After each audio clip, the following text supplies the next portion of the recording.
প্রাণপ্রিয়ার আসার খবর সারার কানে যেতেই সবার মাঝ থেকে উঠে দুজন সার্ভেন্ট মেয়েকে নিয়ে বাড়ির বাইরে যাওয়ার জন্য সদর দরজার দিকে হাঁটা ধরে। তার ঠোঁটের কোণে বাঁকা হাসি, হাঁটার ভঙ্গিতে অত্যাধিক রুক্ষতা প্রকাশ পাচ্ছে। সদর দরজা দিয়ে সারা বের হয়ে সিঁড়ি বেয়ে নামার মাঝে দুজন সার্ভেন্ট মেয়েদের থেকে একজনকে তার ঘর থেকে বাধাই করা ছবির বক্স নিয়ে আসার আদেশ দেয়। তার আদেশ পেয়ে মেয়েটি ঘুরে সদর দরজার দিকে ছুটে। গার্ডেন সাদা গোলাপ বাগানের সামনে দাঁড়িয়ে আছে প্রাণপ্রিয়া। তার পরনে কালো রঙের সোয়েটার, সাথে কালো স্কার্ট, চুলগুলো বেনি করে এক পাশে রাখা। সামনের কিছু চুল শীতল বাতাসে উড়ছে। তার দৃষ্টি বাগানের সতেজ গোলাপ ফুলগুলোর দিকে। মাঝে মাঝে গভীর নিঃশ্বাস ফেলছে। আচ্ছা, সে কি ভাবছে? তার কি ভাবার মধ্যে কিছু আছে? না, তার ভাবতে ভয় লাগে আজকাল। তার ভাবনায় শুধু যন্ত্রণাদায়ক জঘন্য স্পর্শগুলো ঘুরে, যা সে চায় প্রতিবার গোসলের সাথে ধুয়ে মুছে একদম স্মৃতি থেকে চলে যাক। হিলের জুতার ঠকঠক শব্দের সাথে হেঁটে সারা প্রাণপ্রিয়ার কাছে এসে বুকে হাত গুজে দাঁড়ায়। তার পেছনে সার্ভেন্ট মেয়েটি খকখক করে উঠে তাদের উপস্থিতি জানানোর জন্যে। কিন্তু প্রাণপ্রিয়া শূন্য দৃষ্টিতে বাগানের দিকে তাকিয়ে। তার সামনে যে সারা এসে দাঁড়িয়েছে তা তার তাল নেই। সারা ভ্রুযুগল কুচকে হালকা ঘাড় কাত করে হাত বাড়িয়ে তার মুখের সামনে তুড়ি বাজায়। সঙ্গে সঙ্গে প্রাণপ্রিয়া চমকে ওঠে। ভাবনার গভীরতা কি এতটাই? আমি দুনিয়াতে আছি, তুমি বুঝতেও পারছো না? প্রাণপ্রিয়া অপ্রস্তুত ভঙ্গিতে সারাকে এক নজর দেখে। দুঃখিত আপু। সে দৃষ্টি নত করে। সারা তীক্ষ্ণ দৃষ্টিতে কিছুক্ষণ দেখে, অতঃপর চোখ ঘুরে তাকে পাশ কেটে যেতে যেতে বলে, আমার সঙ্গে এসো। ম্যানশনে আত্মীয় স্বজন ভরপুর এত মানুষদের সামনে প্রাণপ্রিয়াকে নিয়ে যাওয়ার কোনো ইচ্ছা নেই সারার। তার চেয়েও বড় কথা দামিয়ান আছে, আর তার সামনে তো কোনোভাবেই না। সারা হাঁটতে হাঁটতে ঠোঁট বেঁকিয়ে হাসে। আপাতত সে গেস্ট হাউসের দিকে যাচ্ছে। এদিকটা এখন কেউ আসবে না, দামিয়ানও না, কারণ সে তার কাজিনদের সাথে ব্যস্ত।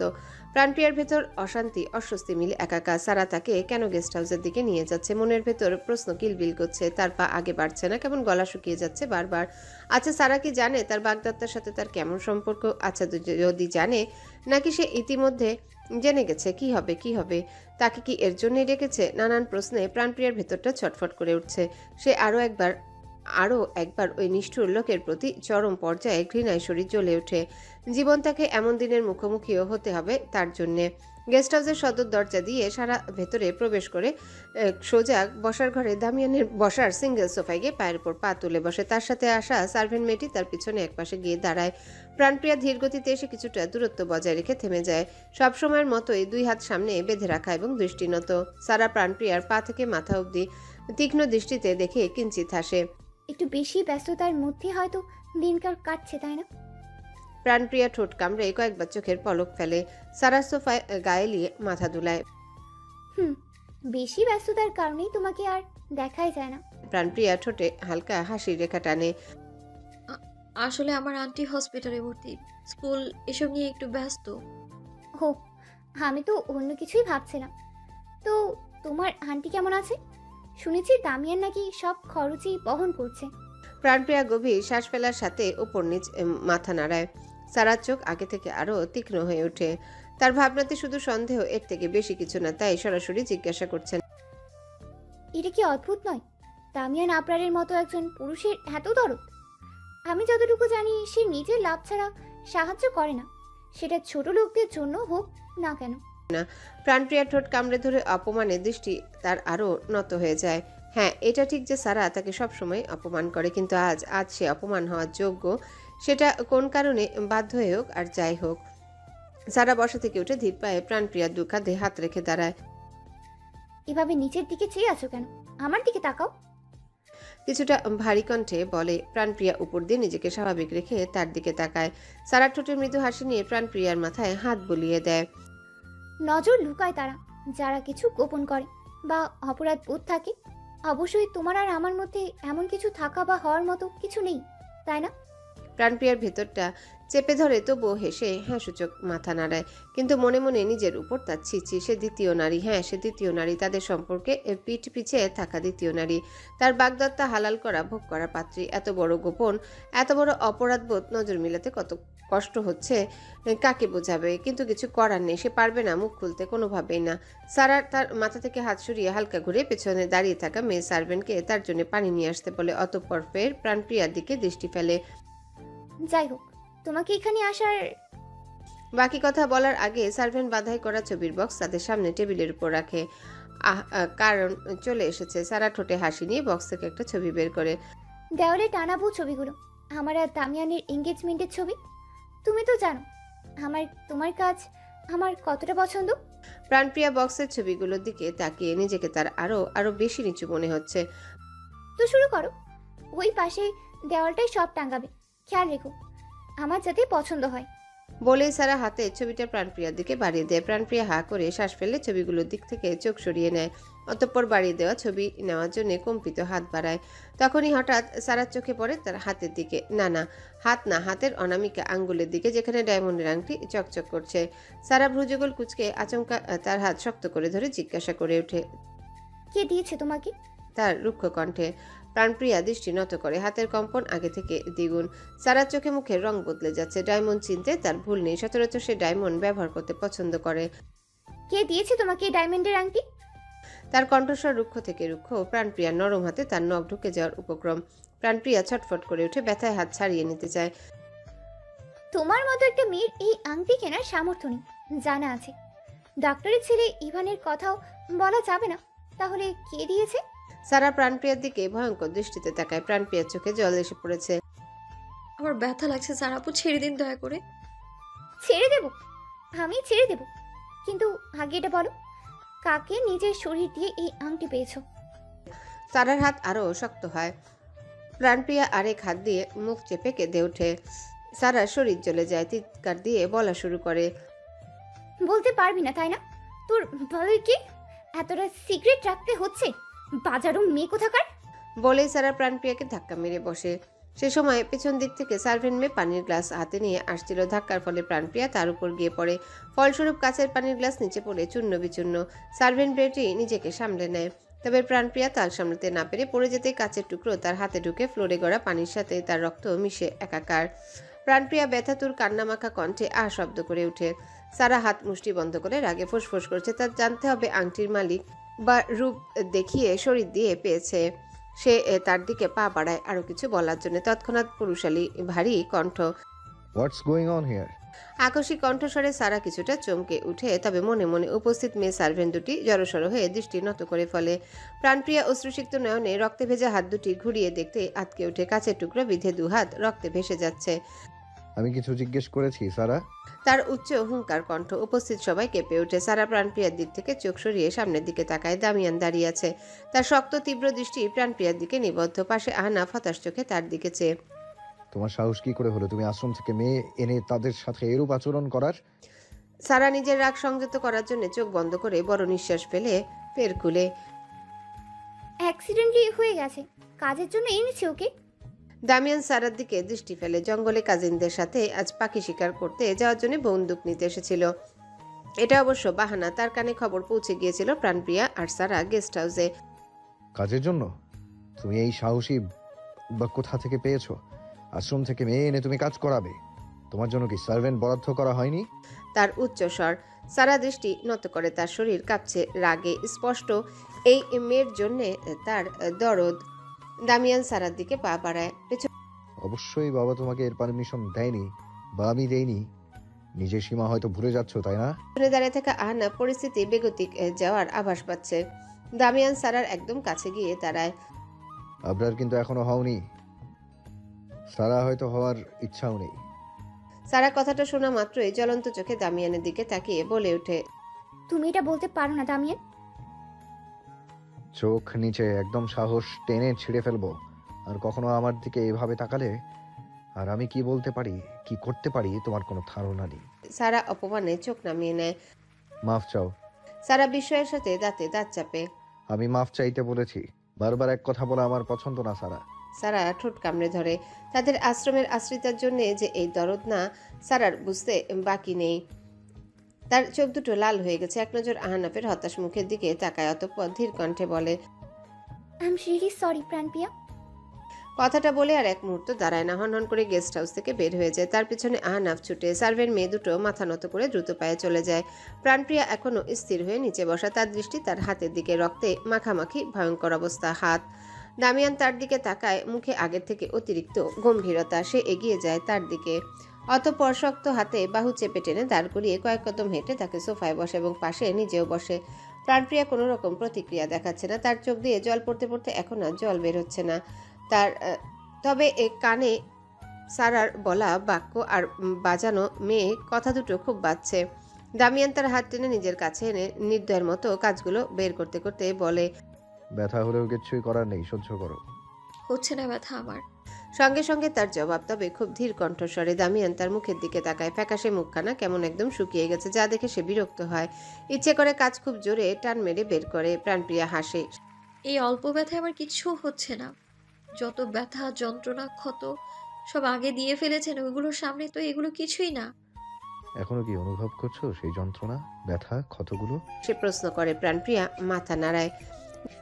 তার মানে যন্ত্রণার সাথে তুমি প্রতি মুহূর্ত আমাকেও অনুভব করো। দামিয়ান ঠোঁটের কোণে হাসি ফুটিয়ে বলে। প্রাণপ্রিয়া চোখ মুখ শক্ত করে তার দিকে তাকায়। প্রতি মুহূর্ত করি। হ্যাঁ করি, অনুভব করি আমি আপনাকে, না হলে ঘৃণার পাল্লা ভারী হবে কি করে?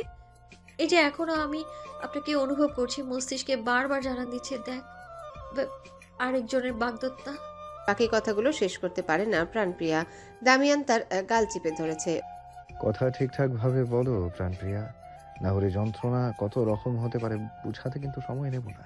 বলেই তার গাল ছেড়ে দেয়, সে এক প্রকার ছুড়ে ফেলার মতো। প্রাণপ্রিয়া এখনো তার দিকে শক্ত দৃষ্টিতে তাকিয়ে। আকস্মিক তার রক্তমাখা হাত দিয়ে দামিয়ানের শার্টের কলার আঁকড়ে ধরে। তুই জানোয়ার, তুই একটা অমানুষ, তোর মধ্যে কোনো হৃদয় নেই। তুই আমার কেন এই জায়গায় দাঁড় করিয়েছিস? মরে যেতে ইচ্ছে করছে আমার। এই জীবন আমার চাই না, আমি চাই না আমার এই জীবনে মরে যাব, আমি মরে যাব। দরজা লাগিয়ে নিজের ঘরে বসে আছে সারা। তার চোখে মুখে রক্তিম ভাব, তার ভিতরের অবস্থা বোঝা যাচ্ছে। প্রথম থেকেই সে যা হালকাতে নিয়েছিল সেটাই সত্যি হলো। দামিয়ান কিভাবে পারলো তার সাথে এমনটা করতে? তাদের দুজনার বিয়ে ঠিক হয়ে থাকা অবস্থায় ওই মেয়ের সাথে শুধু সম্পর্ক না, শারীরিক সম্পর্কে লিপ্ত হয়েছে। তার কাছে দুজনকে নিয়ে কোনো প্রমাণ না থাকলেও সে ভালো করে বুঝতে পারছে তার পিঠ পিছে কি হচ্ছে। তার মনে আছে সে একবার ভেবেছিল দামিয়ান অন্য কোনো মেয়ের সাথে থেকে আসলে তাহলে সে কি করবে। হ্যাঁ, সে কি করবে এখন এটা ঠিক, তার অন্য কোনো মেয়ে হলে সমস্যা ছিল না, কিন্তু প্রাণপ্রিয়া কখনোই মানবে না, কখনোই না। আর ওই মেয়ের প্রতি তার এত দরদ, সারা দু হাত দিয়ে নিজের চুল টেনে ধরে। কি করবে সে? এত কাছাকাছি দরদ যে তার এই বাড়ির বউ হওয়া থেকে আটকে যাবে। কিভাবে মানবে এটা? ওই এতিম ছোট লোক মেয়ের সৌন্দর্য তাকে হারিয়ে দিবে। চিৎকার দিয়ে উঠে সারা। সাউন্ডপ্রুফ ঘর বলে চিৎকারের শব্দ বাহির পর্যন্ত যেতে পারে না। তার শরীর থরথর করে কাঁপছে। ছাড়বে না ওই মেয়েকে, কখনোই সে ছাড়বে না। চুল ছেড়ে দ্রুত হাতে সে বিছানা থেকে ফোন নিয়ে মেসেজ অপশনে কিছু একটা টাইপিং করা শুরু করে। আহনাফ দরজার বাহির থেকে কিছুক্ষণ পরপর নক দিচ্ছে, বারবার ফোন করছে। টেনশন হচ্ছে তার। বাড়ির কাউকে বলতেও পারছে না, দেখা যাবে পরিস্থিতি অন্য পর্যায়ে চলে যাবে। আহনাফ সামনের চুলগুলো পেছনের দিকে ঠেলে দিয়ে পায়চারি করা শুরু করে। খানিকক্ষণ পর আকস্মিক মিসেস চৌধুরীর কণ্ঠ। আহনাফ কিছুটা চমকে তাকায়। হালকা বেগুনি রঙের শাড়ি পরা তার মার বয়সী মহিলাটির মুখে মিষ্টি হাসি নিয়ে দাঁড়িয়ে। কি হলো, যাও। আহনাফ এক হাত দিয়ে তার মুখটা ঘষে মাথা নাড়ায়। মিসেস চৌধুরী তার দিক থেকে চোখ সরিয়ে দরজার কাছে গিয়ে কয়েকবার নক করতে সারা দরজা খুলে। এই দৃশ্য দেখে আহনাফ কপাল কুঁচকে ফেলে। এতক্ষণ ধরে সে নক করছে, ফোন করছে, টেনশন করছে, সারার কাছে কোনো মূল্যই ছিল না। মিসেস চৌধুরী ঘরে প্রবেশ করে স্বাভাবিক ভঙ্গিতে বিছানায় গিয়ে বসে ঘরের আশেপাশে দেখে। সাজানো পরিপাটি ঘর পুরো তছনছ করে ফেলেছে সারা। সে বিরক্তির শ্বাস ফেলে। সারা তার সামনে দাঁড়িয়ে অশান্তিতে ছটফট করছে। সমস্যা কি তোমার? এত রিয়াক্ট করছো কেন? বাসায় যে মেহমান আছে সেটা কি ভুলে গেছো? আর মেসেজে এত বড় রচনা লেখার কি আছে? তার কণ্ঠে স্পষ্ট বিরক্তির ভাব। সারা চিৎকার দিয়ে ওঠে। আমার ভেতর চলে যাচ্ছে মম। কেন আমার দামিয়ানের সাথে বিয়ে ঠিক করলে সেটা বলো। আমি তো সহ্য হচ্ছে না। আমি ওই অনাথ মেয়েকে কিভাবে মানবো? মিসেস চৌধুরী বসা থেকে উঠে ঠাস করে সারার গালে চর বসিয়ে দেয়। ইডিয়েট মেয়ে কোথাকার! এসব ফালতু বিষয় নিয়ে চিৎকার চেঁচামেচি ভাঙচুর, সিরিয়াসলি মাথা কি ঠান্ডা রাখা যায় না? সারা গালে হাত দিয়ে চোখ বুজে রুক্ষ নিঃশ্বাস ফেলে। মিসেস চৌধুরী নিজেকে শান্ত করে সারার কাঁধে হাত রাখে। তোমার জেদের কারণ সব বরবাদ হয়ে যাবে সারা। দামিয়ান কেমন তুমি কি জানো না? আর কি হয়েছে, ছেলে মানুষ হতেই পারে এমন, তার জন্য বিয়ে ভাঙে? তো তুমি কি বলতে চাইছো? সে ওই মেয়ের সাথে ফুর্তি করবে আর আমি সহ্য করি? আরেকবার চর খেতে না চাইলে মুখ বন্ধ রেখো সারা। আমি কি একবার ওই কথা বলেছি? নিজেকে স্বাভাবিক রাখো, এটাতে মঙ্গল। স্বাভাবিক থেকেও অনেক কিছু করা যায়। ভুলে যেও না দামিয়ান 2 দিন পর রাশিয়া যাচ্ছে। সারা কপাল কুঁচকে চার মমের দিকে তাকায়। মিসেস চৌধুরী মেয়ের যে গালে চর মেরেছিল সেই গালে হাত রাখে। এই বাড়ির বউ হতে হবে সারা। বউদের সব ব্যাপারে এত তেজ থাকতে হয় না, নিজেকে এত বড় ভাবতে হয় না যেন সব সে একাই সামলে ফেলবে। কিছু জিনিস দূরে রাখার জন্য, জায়গা ঠিক রাখার জন্য বড়দের সহায় হতে হয়। বুঝতে পেরেছো আমার সোনা? দিনের অর্ধেক সময় স্কুলে কাটিয়ে ক্লান্ত শরীর নিয়ে হলেও প্রাণপ্রিয়া সেলিনা আন্টির সাথে হাসপাতালে দেখা করতে ভুলে না আজও তাই। সেই দুপুরবেলা এসেছে, সেই কিছুক্ষণ পর মাগরিবের আজান দিবে। সেলিনার শরীর আগের থেকে অনেকটাই সুস্থ, স্বাভাবিকভাবে কথা বলতে পারেন এবং আগের মতো কথায় কথায় হাসেন, রাগ করেন, শাসন করেন। আর প্রাণপ্রিয়া দু চোখ ভরে এসব দেখে। এর জন্যই তো এখানে এসে পড়ে থাকে, নিজের ঘরের শান্তি যেন এখানে খুঁজে পায়। সেলিনার এক হাত ব্যান্ডেজ করা, পায়ে ব্যান্ডেজ করা, মাথায় ব্যান্ডেজ করা। যে হাত ভালো আছে প্রাণপ্রিয়ার মাথায় হাত বুলিয়ে দিচ্ছেন। দিন দিন এমন শুকিয়ে গেছো কেন? চোখের নিচে কালি পড়ছে, রং ফ্যাকাশে হয়ে গেছে, দুর্বল লাগছে। তুমি কি অসুস্থ? আর হাতের ব্যান্ডেজ কেন? এই প্রশ্নে সেলিনা 2 দিনই প্রাণপ্রিয়াকে করেছে। প্রাণপ্রিয়া জবাবে শুধু হাসে, আজও হাসছে। মাঝে মাঝে একটা হাসি সবকিছু জবাবের জন্য যথেষ্ট, যে যেটা ভেবে নিতে পারে। সেলিনা প্রাণপ্রিয়ার দিকে তাকিয়ে, ছোট্ট মেয়েটাকে এখনো আর ছোট্ট মনে হয় না, বয়সের তুলনায় বড় বড় ভাব ধরে থাকে। কিন্তু তিনি কিছুটা বিরক্ত হন। সে তুলনায় যারা বড় সেজে থাকে তাদের পাকা বলে প্রিয়া। এমন স্বভাবের মেয়ে আমার পছন্দ না। প্রাণপ্রিয়া আবারও হাসে। মাঝে মাঝে পাকা হতে হয় আন্টি, না হলে দিন দুনিয়া বুঝবো কি করে? এতিমদের দিন দুনিয়া বুঝতে হয় না, না হলে জীবন কঠিন হয়ে পড়ে। সেলিনা হাঁ করে শ্বাস ফেলে দুদিকে মাথা নাড়ায়। সরম মেয়েটা শক্ত হয়ে গেছে খুব। পরিস্থিতি বানাচ্ছে, শক্ত হচ্ছি, বুকে পাথর জমাচ্ছি, না হলে মানুষ সুযোগে পা রেখে যায়, এতটা নির্মম রাখে যে না তাদের খোদা মনে থাকে না মনুষ্যত্ব। কথাটা বলতে বলতে প্রাণপ্রিয়া চোখ মুখ শক্ত করে উঠে। সেলিনা আর কিছু বলে না। প্রাণপ্রিয়া বসা থেকে উঠে ঠোঁটে মলিন হাসি টেনে বলে, আজ তাহলে উঠি, আজান দিয়ে দিবে, বাইরে কিছু কাজ আছে, শেষ করে আবার আশ্রমে ফিরতে হবে। সেলিনা মাথা নাড়ান। প্রাণপ্রিয়া ঠোঁটের হাসি চওড়া করে ঘুরে হাঁটা ধরে। ব্যস্ত সময় দিন কেটে যেতে যেন সময় নেয় না, কিভাবে যেন সারাদিন কেটে যায়। এই যে বেলা গড়িয়ে সন্ধ্যা নেমে পড়েছে ধরণীতে, কিছুক্ষণের মধ্যে মাগরিবের আজান দিবে আর আস্তে আস্তে অন্ধকার নেমে পড়বে। প্রাণপ্রিয়া হাসপাতালের বাইরে গেটের সামনে দাঁড়ায়। প্রাইভেট হাসপাতাল, শহরের দিকে বলে আশেপাশের মানুষদের গমগম পরিবেশ, লাইটের আলোয় আলোকিত চারিপাশ, গাড়ি হর্নের শব্দ, সাথে মানুষের চেঁচামেচি। প্রাণপ্রিয়া গভীর শ্বাস ফেলে তৎক্ষণাৎ তার সামনে কালো রঙের একটা গাড়ি এসে থামতে এসে কোনো রকম কথা ছাড়া সেই গাড়ির দরজা খুলে গাড়িতে উঠে বসে। আধা ঘন্টা পর ফার্ম হাউসের গেটের সামনে গাড়ি থামতে প্রাণপ্রিয়া যেভাবে কোনো কথা ছাড়া গাড়িতে উঠেছিল ঠিক সেভাবেই গাড়ি থেকে নেমে সোজা ফার্ম হাউসের সদর দরজার দিকে হাঁটা ধরে। চারিপাশে ইতিমধ্যে অন্ধকার নেমে পড়েছে, আশেপাশে সবুজ ঘেরা ফার্ম হাউসের কৃত্রিম আলো ছড়াছড়ি। প্রাণপ্রিয়া ধীরগতিতে হেঁটে সদর দরজা দিয়ে ভিতরে ঢুকে সিঁড়ি বেয়ে উপরে উঠতে থাকে। তাকে দেখে মনে হচ্ছে সে কারো রোবট, যা তার মধ্যে সেট করে দেওয়া হয়েছে সেটাই করছে। মুখে কোনো রকম প্রতিক্রিয়া নেই, শুধু মাঝে মাঝে গভীর শ্বাস ফেলছে। দোতলায় উপর উঠে তার চেনা ঘরটাতে প্রবেশ করে বিছানার কাছে গিয়ে দাঁড়ায়। আশেপাশে দেখারও প্রয়োজন বোধ করে না। কাঁধ থেকে ব্যাগ নামিয়ে এক এক করে শরীরের জামা কাপড় খুলতে থাকে। ঘরে কারো আসার উপস্থিতি টের পেয়ে দামিয়ান বারান্দা থেকে ভেতরে চলে আসে। তবে এসেই প্রাণপ্রিয়াকে সবকিছু খুলতে দেখে হেসে বলে ওঠে, সত্যিই তোমার জন্য আমার কষ্ট হয়, না চাইতেও কত কিছু করতে হচ্ছে, ঠিক যেমনটা আমি চাই। প্রিয়া কিছু বলে না। তার শীতের সোয়েটার খোলা শেষ হলে পিছে হাত দিয়ে জামার চেন খুলে দামিয়ান বুকে হাত গুজে দেয়ালে হেলান দিয়ে দাঁড়ায়। তার পরনে শুধু navy blue colour formal pant, গায়ে কোনো শার্ট নেই। দামিয়ান তার একদম কাছে এসে ধীর কণ্ঠে বলে, আজ মুড নেই কিছু করার, তবে ভালো করেছো জামা খুলেছো, এমনিও খুলতে হতো। প্রাণপ্রিয়ার হাত থেমে যায়। তোমার পাশে দেখো ড্রেস রাখা আছে, দ্রুত পরে রেডি হও, বের হব আমরা। এবার প্রাণপ্রিয়ার মুখে প্রতিক্রিয়ার দেখা মিলে। সে কপালে ভাঁজ ফেলে তার পাশে দেখে মখমল কাপড়ের কালো কালার একটা ড্রেস রাখা। দামিয়ান তার সামনে থেকে সরে কাবার্ডের দিকে গিয়ে পরার জন্য শার্ট চয়েস করতে থাকে। প্রাণপ্রিয়া ড্রেসটা হাতে নেয়। দামি মনে হচ্ছে বেশ। একসময় তার শখ হতো এমন দামি দামি ড্রেস পরার, কিন্তু এখন তাচ্ছিল্য হাসে নিজের উপর। এরপর বসা অবস্থায় ড্রেসটা পরে উঠে দাঁড়ায়। শরীরের একদম সাথে আটসাট হয়ে থাকার মতো ড্রেস, অনেকটা অস্বস্তি লাগছে। লং গাউনকেও এমন শরীরে লেগে থাকার মতো পরে প্রাণপ্রিয়া বিরক্ত হয়। যেমন ড্রেস তেমন কিনে দেওয়ার মালিক একা একা বিড়বিড় করে ড্রেসিং টেবিলের কাছে গিয়ে বসে বেনি করা চুল ব্যান্ডেজ হাতে ধীরে ধীরে খুলতে থাকে। দামিয়ান সাদা রঙের একটা শার্ট পরে বোতাম লাগাতে লাগাতে প্রাণপ্রিয়ার পিছনে এসে দাঁড়ায়। প্রাণপ্রিয়ার দৃষ্টি আয়নাতে হলেও এক নজরে অন্য দাম প্রাণপ্রিয়ার দৃষ্টি আয়নাতে হলেও এক নজরের জন্য দামিয়ানের দিকে তাকাচ্ছে না। দামিয়ান শার্টের বোতাম লাগানো শেষ করে পকেট থেকে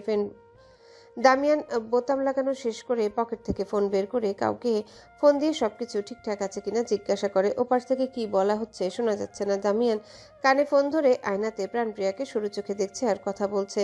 চুলের বেনি খোলা শেষ হলে প্রাণপ্রিয়া ড্রেসিং টেবিলের দিকে চেয়ে আছে। কি করবে বুঝতে পারছে না, কিভাবে রেডি হবে তার কোনো ধারণা নেই। সে সবসময় খুব সাধারণভাবে থাকার চেষ্টা করে, তার মধ্যে দামিয়ান তার দিকে চেয়ে আছে। বিরক্তি, অস্বস্তি সবকিছু জেঁকে ধরেছে। দামিয়ান ফোনে কথা বলতে বলতে কয়েক কদম এগিয়ে ঘুরে ড্রেসিং টেবিলের সাথে হেলান দিয়ে প্রাণপ্রিয়ার গাল চেপে ধরে তার দিকে তাকাতে বাধ্য করে। প্রাণপ্রিয়া চোখ মুখ শক্ত করে নেয়, দু হাত দিয়ে পরনের জামা শক্ত করে খিঁচে ধরে। দামিয়ান ঘাড় হালকা কাত করে ঠোঁটের কোণে হাসি নিয়ে কথা বলছে এবং প্রাণপ্রিয়া গাল ঠোঁট গলায় স্পর্শ করছে। এতে প্রাণপ্রিয়ার শরীরে শিহরণ বয়ে চোখ বন্ধ হয়ে আসছে। না চাইতেও ঘন ঘন নিঃশ্বাস ভারী হচ্ছে। দামিয়ান কান থেকে ফোন সরিয়ে আচমকা প্রাণপ্রিয়ার ঠোঁট তার ঠোঁট দিয়ে আঁকড়ে ধরে বেশ সময় নিয়ে তাকে গভীর চুম্বন করে, অতঃপর ধীরে ধীরে তার কাছ থেকে সরে যায়। প্রাণপ্রিয় ঘন ঘন নিঃশ্বাস ফেলার সাথে চোখ খুলে এদিক ওদিক তাকায়। পালিয়ে যেতে ইচ্ছে করছে তার, এখান থেকে চোখ দুটো ছলছল করে উঠলেও নিজেকে নিয়ন্ত্রণে রাখে। দামিয়ান তার মুখের সামনে এসে থাকা ছোট ছোট চুলগুলো কানের পিছে গুজে দিয়ে বলে, আজ আমি কিছু করতে চাইছি না, তবু আমি কন্ট্রোল হারাচ্ছি। তার নেশালো কণ্ঠ প্রাণপ্রিয়া মুখ ঘুরিয়ে নেয়। তার সহ্য হচ্ছে না, একদমই সহ্য হচ্ছে না। দামিয়ান মৃদু হাসে, ঘাড় ঘুরিয়ে ড্রেসিং টেবিলের উপর রাখা লাল টকটকে লিপস্টিক হাতে নিয়ে আবারও তাকে নিজের দিকে তাকাতে বাধ্য করে এবং দক্ষ হাতে তার পাতলা নরম ঠোঁট রাঙিয়ে দিতে দিতে বলে, তোমার কি মনে আছে আমি তোমার কথায় আমার পাখি খাঁচা থেকে ছেড়ে দিয়েছিলাম? দামিয়ান তার ঠোঁট থেকে চোখ সরিয়ে তার চোখের দিকে তাকায়। এর কারণ কি জানো? দামিয়ান হাসি চওড়া করে তার ঠোঁট রাঙিয়ে তার থেকে সরে হাতে চিরুনি নিয়ে তার চুল যত্নের সাথে চিরুনি করে দেয়। আমি ভেবে নিয়েছিলাম এবার তোমাকে বন্দি করব, তাই তোমার কথাই ছেড়েছিলাম। আর দেখো তুমি এখন আমার কাছে বন্দি, শুধু খাঁচায় ভরা বাকি। প্রিয়া আয়নার দিকে চেয়ে তার নিষ্ঠুর বাণী শুনে কত আনন্দের সাথে সে কথাগুলো বলছে। আচ্ছা, এমন পুরুষকে কি বলা যায়? সাইকো? রাত গভীর হওয়ার সাথে সাথে বাহিরে ব্যস্ত নগরী আরো কতটা ব্যস্ত হয় তা দেখা যায়। অন্ধকার রাত চারিপাশে অন্ধকার দিয়ে ঘিরে রাখলেও ব্যস্ত নগরী ঝলমলে আলো আলোকিত হয়ে থাকে। প্রাণপ্রিয়া আপাতত সেই আলোকিত ব্যস্ত নগরীর নামি দাম এক রেস্টুরেন্টে বসা। এমন পরিবেশে আগে কখনোই আসেনি প্রাণপ্রিয়া। হালকা আলোয় চারিপাশ অদ্ভুত সৌন্দর্য ছড়াচ্ছে, সফট মিউজিক আর দেখার মতো চারিপাশ ডেকোরেশন। তবে প্রাণপ্রিয়ার মনকে এই সৌন্দর্য ওকে একটু হলেও স্বস্তি দিচ্ছে। প্রাণপ্রিয়া মাথা নত অবস্থায় হাঁ করে শ্বাস ফেলে। তার সামনে সুস্বাদু খাবার রাখা, কিন্তু খাওয়ার রুচি নেই আর খাবেও না। তার বরাবর বসা দামিয়ান ছুরি দিয়ে বিফ স্টেক কাটতে কাটতে প্রাণপ্রিয়াকে এক নজর দেখে অতঃপর ভারী কণ্ঠে শুধায়, কম কথা বলার মানুষ পছন্দ, কিন্তু একদম সাইলেন্ট হয়ে যাওয়া পছন্দ নয়। গাড়িতে ওঠার পর থেকে এখন পর্যন্ত তোমার চুপচাপ আমাকে বিরক্ত করছে। প্রাণপ্রিয়া কপাল কুঁচকে হাত মুষ্টিবদ্ধ করে দাঁত চাপে। কথা বলা, চুপ থাকা, এটাও কি আপনি ঠিক করবেন? অবশ্যই। আপনার সাথে কথা বলতে আমার রুচিতে বাজে, বোঝা উচিত আপনার। দামিয়ান হাত থামিয়ে প্রাণপ্রিয়ার দিকে শীতল দৃষ্টিতে তাকায়। সাহসের সাথে সাথে বেয়াদবি করতে একবার ভাবো না আজকাল। এর পরিণাম কি হতে পারে ধারণা আছে তোমার? প্রাণপ্রিয়া ঠোঁট কামড়ে চোখ তুলে তার দিকে তাকায়। দামিয়ান বাঁকা হাসে। ভেবে চিনতে বেয়াদবি করবে লিটল বার্ড, না হলে কখন কি হয়ে যায় বলা যায় না। আর অবশ্যই এর দায় আমি এবার নিব না। প্রাণপ্রিয়া চোখ মুখ শক্ত করে ফেলে, ঘৃণায় তার শরীর রিরি করে ওঠে। হ্যাঁ, এই ব্ল্যাকমেইলটাই করতে পারবেন, কিন্তু মিস্টার দামিয়ান আবরার, উপরওয়ালা আছে। আপনি আমার অসহায়ত্বের সুযোগ নিয়ে যা করেছেন, মনে রাখবেন উপরওয়ালা ছাড় দেয়, কিন্তু ছেড়ে দেয় না। দামিয়ান কিছুটা শব্দ করে হেসে আবারও স্টেক কাটা শুরু করে। প্রাণপ্রিয়া অন্যদিকে মুখ ঘুরিয়ে নেয়।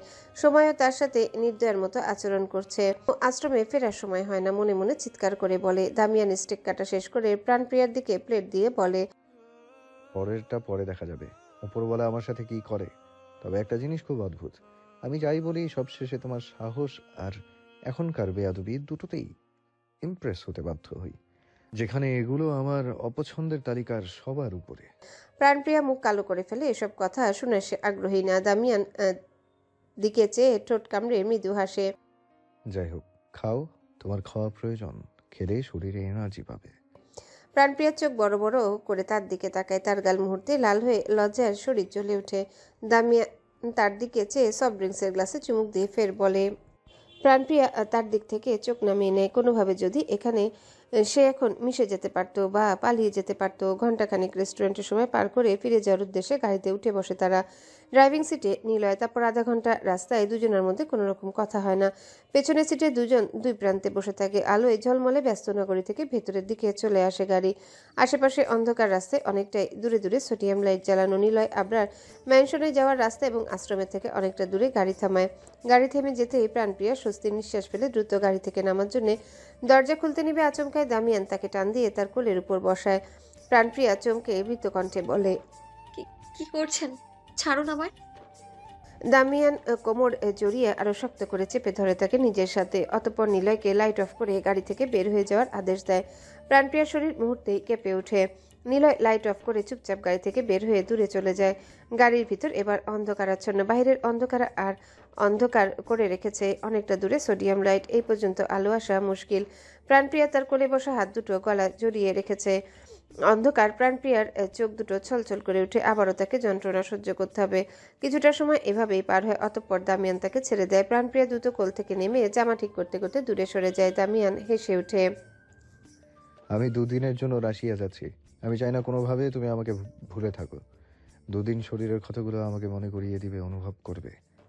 প্রাণপ্রিয়া ক্রোধ মিশ্রিত কণ্ঠে কিছু গালি দিয়ে বসলো। দামিয়ান এবার শব্দ করে হেসে ওঠে। তুমি বলেছিলে কিভাবে তুমি আমাকে অনুভব করো। তোমার কি মনে হয় না গালি দেওয়ার শাস্তি হিসেবে যদি ধরি 2 ঘন্টার আগে ছাড়বো না?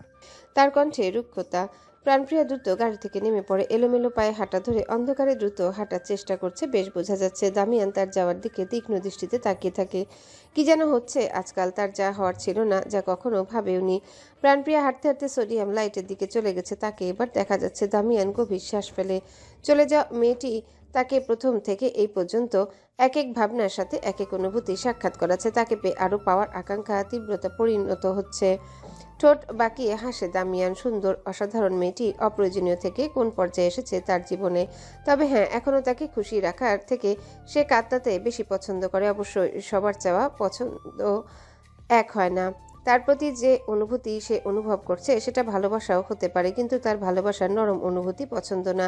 কখনো সে বাকিদের মতো তার সাথে হবে না, হতে পারবেও না। তার ব্যক্তিত্বের সাথে যায় না। দামিয়ান প্রাণপ্রিয়া যাওয়ার দিক থেকে চোখ সরিয়ে ফেলে। মেয়েটা তাকে ঘৃণা করে। তার থেকে মুক্তি পাওয়ার জন্য ছটফট করে। তার কাছে ভিক্ষা চায় তার স্পর্শ না পাওয়ার জন্য। আর এটাই তার পছন্দ। তাকে সে সারা জীবন এভাবে বাধ্য করে নিজের সাথে রাখবে। মৃত্যু ছাড়া তার কাছ থেকে সে মুক্তি পাবে না। আর অবশ্যই ভালোবাসা এমন হওয়া উচিত। নিলয় গাড়িতে উঠে বসে। স্যার, গাড়ি স্টার্ট করব? দামিয়ান ভাবনার মাঝে বাঁকা হেসে গভীর নিঃশ্বাস ফেলে। আগে এটা বলো, সব কাগজপত্র কালেক্ট করতে পেরেছো কিনা? নিলয় মাথা নাড়ায়। জি স্যার, আমি কালেক্ট করে জমাও দিয়ে দিয়েছি। ম্যানশনের পিছনে দিকের করিডোর দিয়ে ধীর গতিতে হেঁটে চলেছে সারা। পরনে সাদা রঙের গোল জামার সাথে চাদর জড়িয়ে রেখেছে। পিঠ পর্যন্ত খোলা চুলগুলো এলোমেলো, মুখে মলিনতা ভাব। তাকে দেখে মনে হচ্ছে খাওয়া দাওয়া ঘুম সবকিছুই ছেড়ে দিয়েছে। তবে এটা কি আসলে? সারা গভীর দীর্ঘশ্বাস ফেলে হাঁটতে হাঁটতে হুমায়ুন আবরারের অফিস রুমের কাছে গিয়ে দরজায় হাত রাখে আর বিড়বিড় করে বলে, কি হবে এবার প্রাণপ্রিয়ার? মলিন মুখে এক মুহূর্তের জন্য বাঁকা হাসি দেখা মিলে। অফিস রুমে ফ্লোরের দিকে দৃষ্টি রেখে চুপচাপ বসে আছে সারা। চোখে মুখে মলিনতা, কান্নার ফলে আগের থেকে দ্বিগুণ। মাঝে মাঝে কাঁধ ঝাঁকুনি দিয়ে উঠছে। তার থেকে কিছু দূরে সাদা পাঞ্জাবি পরা হুমায়ুন পেছনে 2 হাত বেঁধে শক্ত মুখে করে জানালার কাছে দাঁড়িয়ে বাহিরে রাতের অন্ধকার দেখছেন। আপাতত পুরো অফিস রুম নিস্তব্ধতা বিরাজমান। তবে গম্ভীর কণ্ঠে হুমায়ুন নিস্তব্ধতা ভাঙেন। অবশ্য আমি তোমাকে অবিশ্বাস করছি না সারা, তবে কতটা নিশ্চিত তুমি এই ব্যাপারে? সারা ফ্লোরের দিকে দৃষ্টি রেখে শক্ত কণ্ঠে বলে, একদিনই সন্দেহজনক কিছু দেখে আমি আপনাকে বলছি না আঙ্কেল। এঙ্গেজমেন্টের আগে থেকেই আমার সন্দেহ ছিল, কিন্তু দিন দিন এতটা গভীর পর্যায়ে যাবে আমি ভাবিনি। সন্দেহ এখন স্পষ্ট সত্যি। পুরোপুরি নিশ্চিত হয়েই আমি এতদিন পর আপনার কাছে এসেছি আঙ্কেল। হুমায়ুন গভীর শ্বাস ফেলে। তার শক্ত মুখে হতাশা ফুটে ওঠে। তার নিখুঁত ব্যক্তিত্বের ছেলে এমন কিছু করবে ভাবতেও পারছে না। বাড়ির হবু বউ তার কুকীর্তির কথা বলছে। লজ্জায় তার মাথা নিচু হয়ে যাচ্ছে। এ ব্যাপারে আর কে কে জানে? তিনি জিজ্ঞাসা করলেন। সারা তার দিকে একবার চোখ তুলে তাকায়। হুমায়ুন স্থির জানালার দিকে মুখ করে দাঁড়িয়ে। সারা এক হাত দিয়ে চোখের জল মুছতে মুছতে বাঁকা হাসে। আপনি ছাড়া আর কেউ জানে না আঙ্কেল। আমি আপনার কাছেই প্রথম এসেছি, কারণ আমি জানি আপনি ছাড়া এই সমাধান আমাকে কেউ দিতে পারবে না। তার কণ্ঠ কাঁপছে, তবে ঠোঁটের কোণে হাসি। হুমায়ুন ফের গভীর শ্বাস ফেলে দু চোখের পাতা দু আঙ্গুল দিয়ে খসে। যে ছেলেকে সে বুঝদার বিচক্ষণ বুদ্ধিসম্পন্ন মনে করত, সে কিভাবে তার আশ্রমের একটি মেয়ের সাথে পরকীয়া সম্পর্ক তৈরি করতে পারছে ভাবতে পারছেন না তিনি। সে কখনোই তার ছেলে থেকে এমন কিছু আশা করেননি। এই ব্যাপার আর কাউকে বলা না সারা। তিনি বলে ওঠেন, বাইরে এসব কথা ছড়াছড়ি হলে কোন পর্যায়ে যেতে পারে তুমি জানো। আমার উপর বিশ্বাস রাখো, খুব জলদি এর কিছু একটা করব, তুমি চিন্তা করো না, নিশ্চিন্তে থাকো। তার গম্ভীর কণ্ঠে এবার রুক্ষতা বোঝা যাচ্ছে, তিনি রেগে উঠেছেন। সারা বসা থেকে উঠে দাঁড়ায়। আমার বিশ্বাস ভেঙে গেছে দুজনের প্রতি আঙ্কেল। ওই মেয়ে আশ্রমের একজন আশ্রিতা হলেও আমি বন্ধু বানিয়েছিলাম। আর দামিয়ান, তার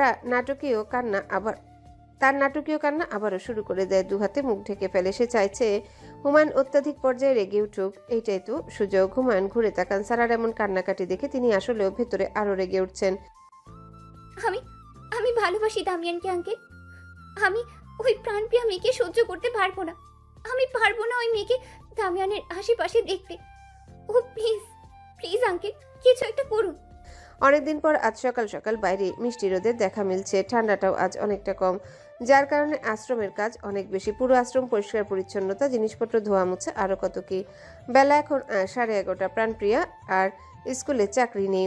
হেডমাস্টার বলার 15 দিনের চাকরির সময় শেষ হয়ে গেছে। তা এখন পুরোপুরিভাবে আশ্রমের সকল কাজে দায়িত্ব পালন করছে। আজ সেই সকাল থেকে দুজন আন্টির সাথে কাজে হাত লাগাচ্ছে। আপাতত আশ্রমের পরিষ্কার পরিচ্ছন্নতার কাজ শেষ করে এই ভেজা কাপড় শুকানোর জন্য উঠানের বিশাল বড় বড় দড়ি টানাচ্ছে তারা। ছাদে জায়গা হয়নি, এখন উঠানে ব্যবস্থা করতে হচ্ছে। প্রাণপ্রিয়া উঠানের শেষ মাথায় বিশাল বড় বেল গাছটার কিছু উপরে উঠে শক্ত করে দড়ি গিট দিয়ে এক লাফে আবার নেমে পড়ে। তার এমন এই বয়সে গাছে ওঠা দেখে শিল্পী হাই হাই করে বলে ওঠেন, এত বড় মেয়ে এখনো কিভাবে গাছে ওঠো? আমি একটা চেন নিয়ে আসতাম, আর কখনো এভাবে গাছে উঠবে না। প্রাণপ্রিয়া মলিন হাসে। মনে পড়ে সেলিনার বলা আগের কথাগুলো। সে নাকি জঙ্গলে থাকতে থাকতে জঙ্গলি হয়ে যাচ্ছে, সারাদিন শুধু জঙ্গলে পড়ে থাকে। প্রাণপ্রিয়া ঠোঁটে হাসি নিয়ে হাঁ করে শ্বাস ফেলে বালতিতে রাখা ভেজা কাপড় কিছু হাতে নিয়ে কাঁধের উপর রাখে। এরপর একটা একটা করে মেলে দেওয়া শুরু করে। দুজন আন্টিও পাশে নিজেদের মতো ব্যস্ত হয়ে পড়েছে। প্রাণপ্রিয়া ভাবে দিনগুলো কত ভালোই না ছিল, যখন এতিম হওয়া ছাড়া আর কোনো দুঃখই ছিল না। মুখে হাসি চঞ্চলতা তবুও লেগেই থাকতো। দিনগুলো কত ভালোই না ছিল। মুক্ত পাখির মতো প্রকৃতিতে মিশে যেত। দিনগুলো কত ভালোই না ছিল। ভাই সমতুল্য একজন বন্ধু ছিল। কেন ভালো দিনগুলো এত অল্প সময়ের জন্য হয়? প্রাণপ্রিয়া নিজেকে প্রশ্ন করে। অতঃপর ফের কাপড় মেলতে মেলতে তাচ্ছিল্যে হেসে ওঠে। এই যে আফসোস করার জন্য এখন যেমন সে আফসোস করছে।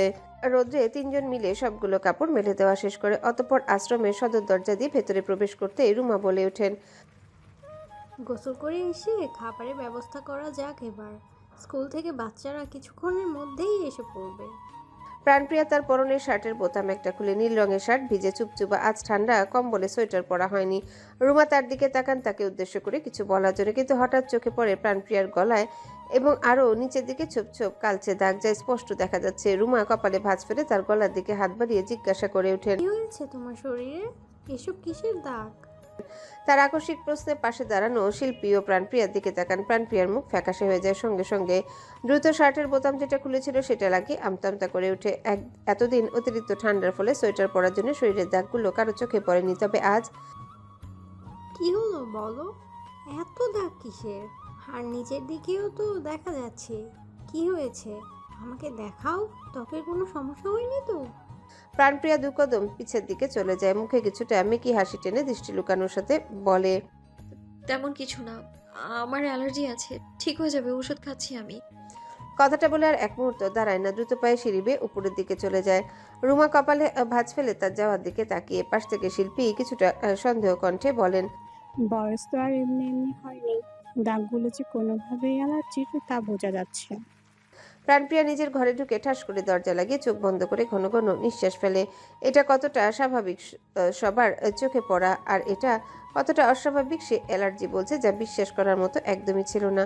প্রাণপ্রিয়ার কপালে ঘাম বিন্দু বিন্দু দেখা মেলে। শরীরটা কেমন ছেড়ে দিচ্ছে। নিজের করুণ অবস্থা আর সবার চোখে নিজের খারাপ হওয়া আর সহ্য হয় না। বারবার একজন ব্যক্তির জন্য সবকিছুর সাথে সে মুখোমুখি হচ্ছে। ঘৃণা করে সে ওই ব্যক্তির চাওয়া পাওয়া আকাঙ্ক্ষাকে। বিষাক্ত মনে হয় তাকে, যে তার জীবন বিষাক্ত করে তুলেছে। প্রাণপ্রিয়া হাতের উল্টো পিঠ দিয়ে কপালের ঘাম মুছছে, ধীর গতিতে আয়নার কাছে পা বাড়ায়।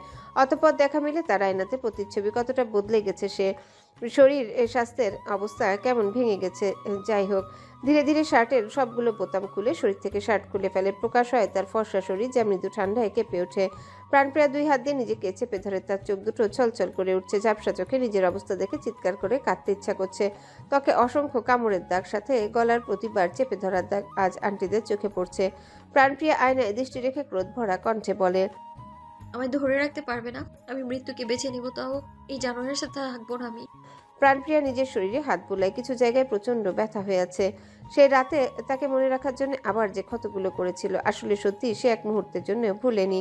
যন্ত্রণাগুলো তার প্রতি খুব যত্ন সহকারে ঘৃণায় পরিণত হয়েছে। এই ঘৃণার ভার কি সে নিতে পারবে? তার মনে আছে আঙ্কেল হাসপাতালে একদিন বলেছিল, মানুষ যত ভাঙে তত শক্ত হয়। আর এই যন্ত্রণা তাকে বারবার ভাঙছে এবং সে প্রতিবার শক্ত হয়ে তৈরি হচ্ছে। প্রাণপ্রিয়া দীর্ঘশ্বাস ফেলে 2 হাত দিয়ে নিজের চোখের জল মুছে নিচে পড়ে থাকা ভেজা শার্ট তুলে আবারও গায়ে পড়ে। এরপর শুকনো মলিন মুখে শক্ত আবরণ দিয়ে ঢেকে জানালার কাছে এগিয়ে যায়। রৌদ্রের উষ্ণতাপ তার গায়ে ছড়িয়ে সামনের এলোমেলো চুলগুলো উত্তরের মৃদু ঠান্ডা বাতাসে নড়ে চড়ে ওঠে। সে শূন্য দৃষ্টিতে জানালার গ্রিল ধরে বাহিরে চেয়ে গভীর ভাবনায় ডুব দেয়, খুব গভীর ভাবনায়।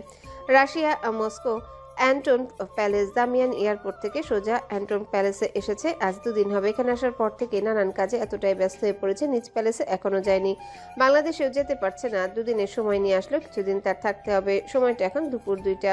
মস্কো শহরে আপাতত গ্রীষ্মকাল চলছে। রোদ্রের মধ্যে অ্যান্টনভ প্যালেসের বিশাল বড় সবুজে ঘেরা গার্ডেনে টেবিলের উপর বসে আছে দামিয়ান। আকাশি রঙের শার্টের সাথে কালো ফর্মাল প্যান্ট, হাতে দামি ঘড়ি, চোখের সামনে সানগ্লাস। সিল্কি চুলগুলো কপালের উপর পড়ে আছে, আর সব সময়ের মতোই মুখে গম্ভীরতা। যাই হোক, সে হাতে একটা বন্দুক নিয়ে ঘুরিয়ে ফিরিয়ে দেখছে এবং যে টেবিলের উপর বসে আছে পুরো টেবিল ছড়িয়ে ছিটিয়ে বন্দুক রাখা। তার থেকে কিছু দূরে ক্যাথরিন পায়ের উপর পা তুলে একজন ইতালিয়ান ডিলারের সাথে কথা বলছেন। মিস্টার লিওনার্দো, সমুদ্রপথ ছাড়া অস্ত্র ইতালিতে সাপ্লাই করা অসম্ভব। আর সমুদ্রপথে যেতে হলে আমার পারমিশন ছাড়া আপনি কিছুই করতে পারবেন না। আমি আপনাকে অবশ্যই জোর করছি না, পুরোটা আপনার উপর। আমি শুধু আপনাকে অফার দিচ্ছি 70% লাভ আমার থাকতে হবে।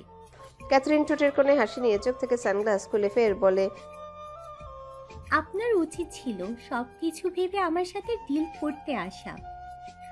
দামিয়ান বন্দুকের দিকে চেয়ে বলে, রাজি হয়ে যান মিস্টার লিওনার্দো। বেশি সময় নিলে ডিল অবশ্যই হাতছাড়া হবে। সাথে জীবন নিয়ে এখান থেকে ফিরে যাওয়া আপনার জন্য অসম্ভব। আপনার কি মনে হয় না এটা খুবই দুঃখজনক হবে? কালো কোট ও প্যান্ট পরা ইতালিয়ান মাঝ বয়সের পুরুষ এতক্ষণ চুপ ছিল, তবে এবার বিশ্রীভাবে হেসে এক হাত দিয়ে গাল ঘষে। ক্যাথরিন মাথা দুলিয়ে হাসে। ডিল নিয়ে তাদের কথোপকথনের মধ্যে হাজির হয় মিখাইল এবং তার সাথে ভ্লাদিমির। দামিয়ানের সৎ ভাই, বয়সে দামিয়ানের থেকে 1-1.5 বছরের ছোট হবে। দেখতে পুরোপুরি রাশিয়ান, চুলগুলো হালকা লালচে, গায়ের রং একদম ফর্সা। সুদর্শনের দিক দিয়ে দামিয়ানের থেকে কম না। ভ্লাদিমির দামিয়ানকে দেখে ঠোঁটের কোণে বাঁকা হাসি নিয়ে হাত মেলে বাত্রান মানে হ্যালো ব্রো বলে তার দিকে এগোতে নেয়। তাকে এগোতে দেখে দামিয়ান আচমকা তার পায়ের আশেপাশে কয়েকটা গুলি ছুড়ে। ভ্লাদিমির লাফিয়ে উঠে উপস্থিত সবাই চমকে যায় তার কাজে। ক্যাথরিন কড়া গলায় ধমকে ওঠে। দামিয়ান খুব শান্ত স্বাভাবিক ভঙ্গিতে বসা থেকে উঠে ভ্লাদিমিরের দিকে বন্দুক তাক করে ফিচেল হাসে। পায়ের ধুলো গায়ে মাখি না আমি। রাস্তার কুকুর ছানার জায়গা ভুলে গেছে নাকি? ভ্লাদিমির অপমানে হাত মুষ্টিবদ্ধ তীক্ষ্ণ দৃষ্টিতে দামিয়ানকে দেখে পেছন থেকে মিখাইল তার কাঁধে হাত রেখে সংযত থাকার জন্য। ক্যাথরিন গভীর নিঃশ্বাস ফেলেন। সামনে বসা ডিলার লিওনার্দোকে বিদায় জানায়। লিওনার্দো ঠোঁটের কোণে হাসি নিয়ে মিখাইলকে এক নজর দেখে বসা থেকে উঠে চলে যেতে ক্যাথরিন বিরক্ত কণ্ঠে বলে ওঠেন, একজোট হয়ে থাকলে মানুষ কখনোই নিচে নামতে পারে না, কিন্তু আমার পরিবারের ভেতরেই সব সমস্যা। তোমাদের কারণে মানুষ আমাদের উইকনেস জেনে যাবে, তখন নিচে নামাতে সময় লাগবে না। দামিয়ান ঠোঁটের কোণে হাসি নিয়ে বন্দুক সরিয়ে উপহাস কণ্ঠে বলে, কোন পরিবার? তুমি, আমি আর এই দুটো কুকুর? ক্যাথরিন অত্যাধিক রেগে চেঁচিয়ে ওঠেন, দামিয়ান! দামিয়ান ভাবলেশীন ভঙ্গিতে হাতের বন্দুক টেবিলের উপর রেখে বুকে হাত গুজে। ক্যাথরিন চোখ বন্ধ করে নিজেকে শান্ত করেন। ভ্লাদিমির এখনো দামিয়ানের দিকে চেয়ে আছে। ক্যাথরিন চোখ খুলে তিনজনকে উদ্দেশ্য করে বলেন, তোমাদের মধ্যে যা খুশি তা করো, কিন্তু বাহির পর্যন্ত এসব যাতে না যায়। আমি নিজেকে নিচে দেখতে পারবো না। মাফিয়া ওয়ার্ল্ডের নারী অস্ত্র ব্যবসায়ীদের মধ্যে আমি একজন যে এই পর্যন্ত টিকে আছি। তোমাদের কারণে আমি কোনো কিছু হারাতে চাই না।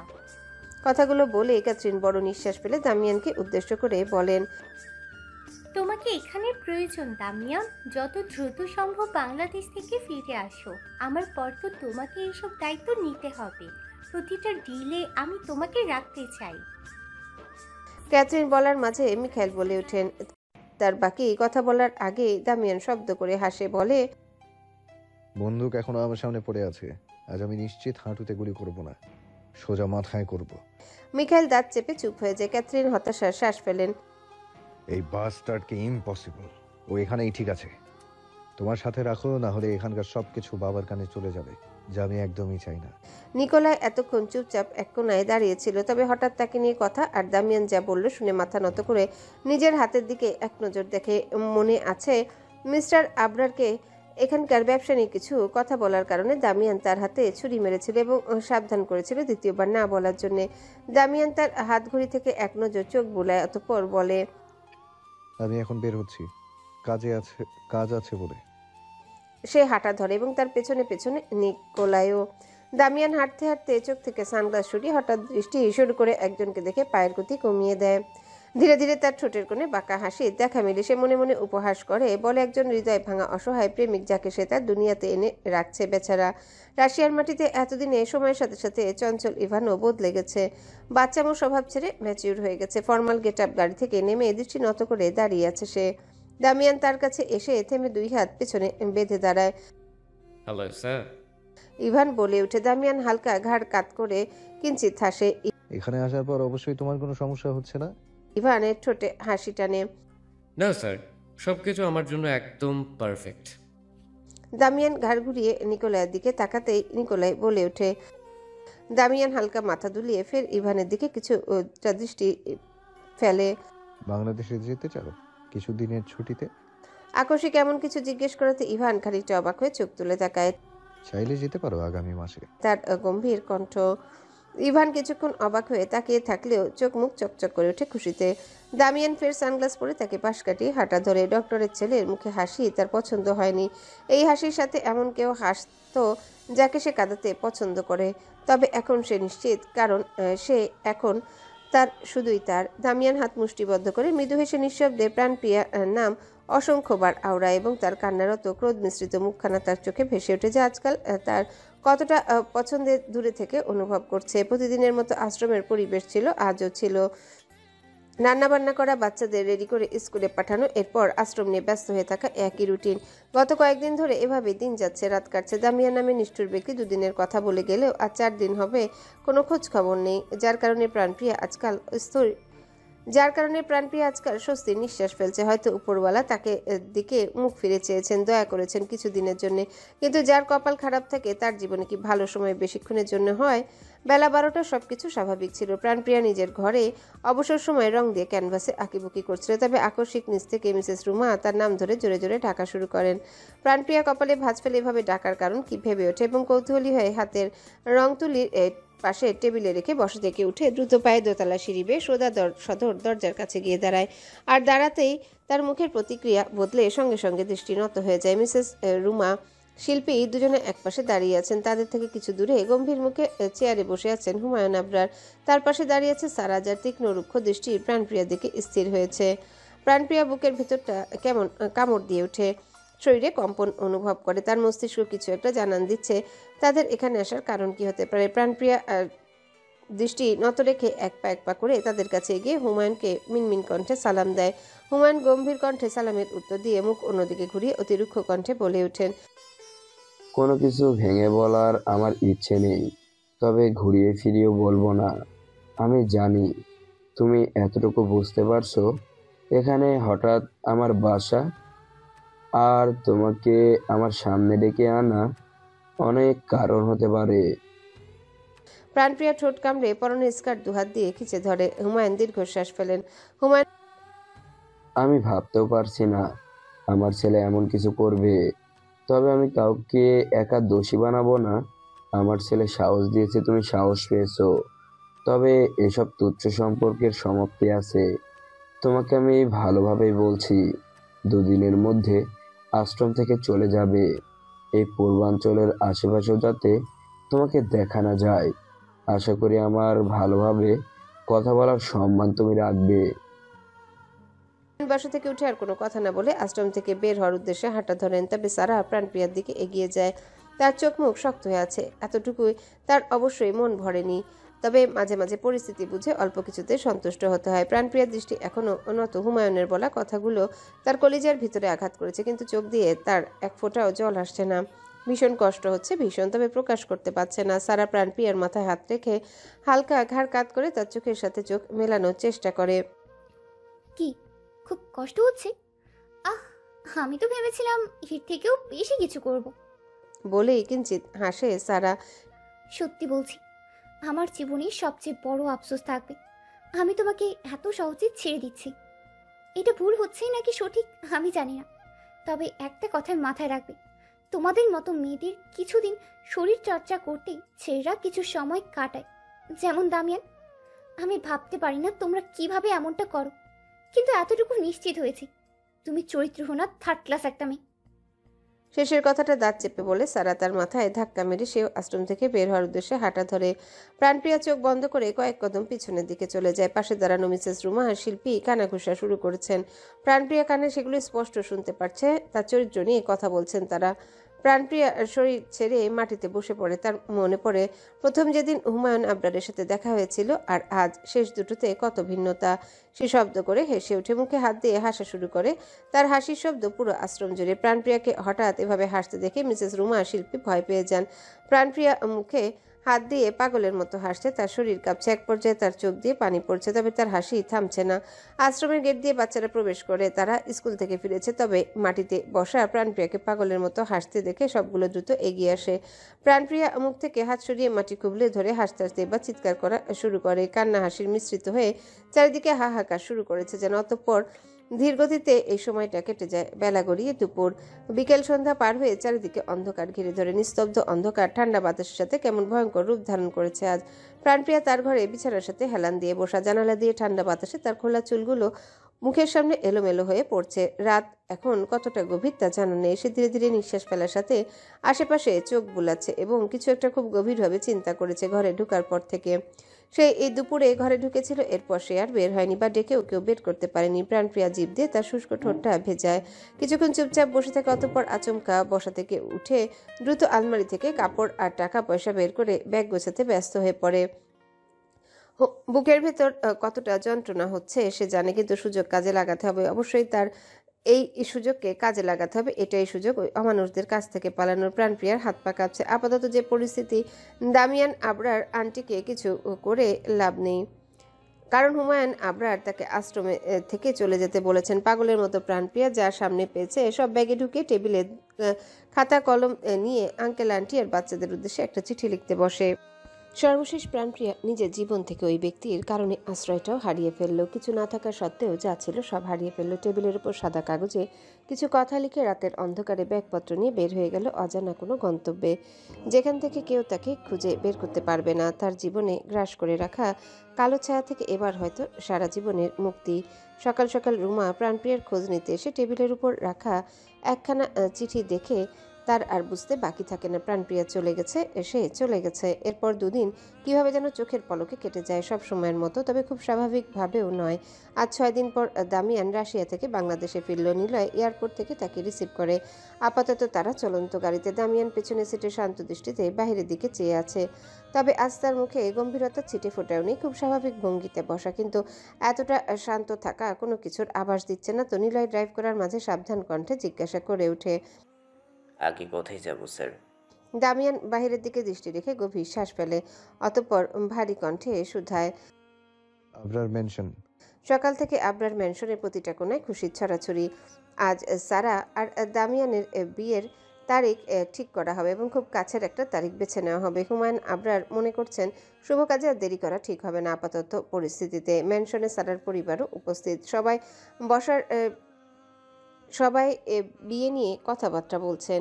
রাইমা কথা বলতে বলতে সবাইকে খাবার এগিয়ে দিচ্ছেন। মিসেস চৌধুরী পাশে বসা সারাকে খোঁচারা মেরে ইশারা করলেন রাইমাকে সাহায্য করার জন্য। সারা সেজেগুজে বসে ফোনে ভিডিও দেখে মিটিমিটি হাসছিল, তবে মিসেস চৌধুরী ইশারা দেখে বিরক্ত হয়ে না চাইতেও ফোন রেখে রাইমাকে সাহায্য করা শুরু করে। মিসেস চৌধুরী চায়ের কাপে চুমুক দিয়ে বলেন, তারিখ খুব জলদি ঠিক করা হচ্ছে। বিয়ের আয়োজন তো তাহলে আজ থেকে শুরু করে দেওয়া উচিত। হুমায়ুন মৃদু হেসে মাথা দুলিয়ে বলেন, তা তো অবশ্যই করতে হবে। তা দামিয়ান আসুক, এরপর তারিখ একদম ঠিক করে আজ রাত থেকে শুভ কাজে লেগে পড়বো। কি বলো মিস্টার চৌধুরী? মিস্টার চৌধুরী হেসে ওঠেন। আপনি যা ভালো বুঝেন, ছেলের বাবা যা চাইবে তাই। সারা লজ্জা মাখা মুখ নিয়ে কানের পেছনে চুল গুজে হুমায়ুনের সোফার পাশে দাঁড়িয়ে। হুমায়ুন ঘাড় ঘুরিয়ে তার দিকে তাকান। অনেক দায়িত্ব নিতে হবে কিন্তু সারা, যা আমার ছেলে হিসেবে দামিয়ানের নেওয়ার কথা ছিল সেটা তোমাকে নিতে হবে। আমার পরে তোমাকে আমার জায়গায় দেওয়া হবে। আমি জানি তুমি সবকিছু তোমার বুদ্ধি দিয়ে সামলে নিবে। এতদিন শুধু বলেছিল, এখন খুব শীঘ্রই এটা হবে। সারা মিষ্টি করে হেসে মাথা দুলে অবশ্যই বলে সোফায় বসে থাকা তার মা বাবার দিকে এক নজরে তাকায়। মিসেস চৌধুরী কিছুটা আফসোস নিয়ে এবার বলেন, মেয়ের বিয়েতে ছেলের অনুপস্থিতি ভাবতে কষ্ট লাগছে, তবে আপনার কথা মতো শুভ কাজে দেরি করেও লাভ নেই। তার এই কথায় উপস্থিত থাকা সবাই এই বিষয়ে আফসোস করেন, তবে শুধু আহনাব বাদে সে নিশ্চুপ। সে চুপচাপ শুধু সারা নাটক করাতে কতটা পারদর্শী সেটা দেখছে। আধা ঘন্টা খানিক পর নিজেদের মধ্যে সবাই কথাবার্তা বলার মাঝে আকস্মিক বাহিরে গাড়ির শব্দ শুনে বুঝতে পারে দামিয়ান চলে এসেছে। সারা হাসি চওড়া করে মনে মনে ভেবে উঠে, এখন তার রাস্তায় বাধা হওয়ার মতো কেউ নেই তার বরাবর হয়ে দামিয়ানের পাশে দাঁড়ানোর। আর মাত্র কিছুদিন এরপর সে এই বাড়ির বউ এবং সব কিছুর মালিক। সারা খুশি মনে সদর দরজার দিকে পা বাড়ায়। দামিয়ান গাড়ি থেকে নেমে পরনে নেভি ব্লু কালার কোট গা থেকে খুলে এক হাতে ঝুলিয়ে ধীর গতিতে সিঁড়ি পেয়ে সদর দরজা দিয়ে ভেতরে প্রবেশ করে। সারা তাকে দেখে ঠোঁটের হাসি আরও চওড়া করে হাঁটার গতি বাড়িয়ে দেয়। সোফায় বসে থাকা সবার দৃষ্টি তাদের দুজনের দিকে। দামিয়ান খুব শান্ত ভঙ্গিতে সারার দিকে পা বাড়াচ্ছে, তবে দুজন অনেকটাই কাছে চলে আসাতে আচমকা দামিয়ান সারার চোয়াল চেপে ধরে ফ্লোরে ধাক্কা মেরে ফেলে। আকস্মিক ঘটনায় উপস্থিত সবাই বিস্মিত হয়ে বসা থেকে দাঁড়িয়ে যায়। সারা ফ্লোরে হুমড়ি খেয়ে পড়েছে। দামিয়ানের শান্ত মুখশ্রীতে এবার শক্ত হয়ে উঠেছে। তো সাহস দেখে নিজেকে কন্ট্রোল রাখা দেয়। সে দাঁতে দাঁত চেপে বলল। সারা ঘন ঘন রুক্ষ শ্বাস ফেলার সাথে দামিয়ানের দিকে তাকিয়ে চেঁচিয়ে ওঠে। দামিয়ান তার দিকে এক কদম বাড়ায়। একদম আওয়াজ না হলে এখানেই কেড়ে ফেলতে সময় নেব না। মিসেস চৌধুরী দ্রুত এগিয়ে এসে সারাকে নিচ থেকে ধরে উঠিয়ে উদ্বিগ্ন হয়ে জিজ্ঞাসা করে উঠেন, কি হয়েছে দামিয়ান? কি করেছে সারা? দামিয়ান রক্ত চক্ষু নিয়ে কিছুক্ষণ সারার দিকে চেয়ে থাকে, অতঃপর রুক্ষ পায়ে কদম ফেলে তার বাবার বরাবর সোফায় গিয়ে পায়ের উপর পা তুলে বসে। সবার দৃষ্টি দামিয়ানের দিকে স্থির। সারা ফের চেঁচিয়ে এবার বলে ওঠে, খবর কানে চলে গেছে তাই না? ওই রক্ষিতার জন্য এত দরদ, এত? উচ্চকণ্ঠে বলে ওঠে দামিয়ান। সবাই তার মুখে তুই তোকারি আর এরূপ কথা এবং গালি শুনে হতভম্ব, যেখানে দামিয়ানকে সব পরিস্থিতিতে ঠান্ডা মাথায় সচরাচর দেখা যায়। সারা রেগে থরথর করে কেঁপে ওঠে, চোখের কোণায় অশ্রু জমে গেছে তার। দামিয়ান এক হাত দিয়ে চোয়াল ঘষে, তার চোখ মুখ লাল হয়ে গেছে। তার বরাবর দাঁড়ানো হুমায়ুন ছেলের প্রথম এই ধরনের আচরণ দেখে সোফায় ধীরে ধীরে বসে পড়ে। তার পাশে বাকিরা বিস্ময়ের ঘোর কাটিয়ে উঠতে পারছে না। দামিয়ান তার এক পা দ্রুত গতিতে নাড়াচ্ছে। সে রাগ সংযুক্ত না রাখতে পেরে উত্তেজিত হয়ে পড়েছে। বসার ঘরে খানিকটা সময় নিস্তব্ধতা বিরাজ করে। অতঃপর দামিয়ান তার আঙ্গুল থেকে এঙ্গেজমেন্ট রিং খুলে চোয়াল শক্ত করে ফ্লোরে ছুঁড়ে ফেলতে এবার নিস্তব্ধতা ভেঙে হুমায়ুন হুঙ্কার দিয়ে ওঠেন, সাহস কি হয় আমার সামনে বসে এগুলো করার? তোমরা বাধ্য করেছো, এখন মানতে না পারলে আমার কিছু করার নেই। লজ্জায় আমার মাথা নত হয়ে যাচ্ছে দামিয়া, তোমার থেকে আমি সব আশা করিনি। আমার অহংকার নষ্ট করে দিচ্ছ তুমি। পাশ থেকে মিস্টার চৌধুরী গম্ভীর কণ্ঠে হুমায়ুনকে বলে ওঠেন, আমরা অপমানিত বোধ করছি মিস্টার আবরার।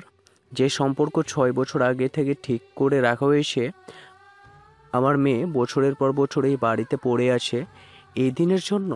দামিয়ান কিছুটা হেসে বলে, মিস্টার চৌধুরী, খুব আফসোস, যা পরিকল্পনা করে রেখেছিলেন তার সফল হলো না। সমস্যা আপনার মেয়ের মধ্যে। আমি চেয়েছিলাম সে থাকুক, কিন্তু আমার চাওয়ার মাঝে যে বাধা হয়ে দাঁড়ায় তাকে আমি ছুঁড়ে ফেলতে সময় নষ্ট করি না। হুমায়ুন রেগে গর্জে ওঠে, তোমার লজ্জা করে না এসব বলতে?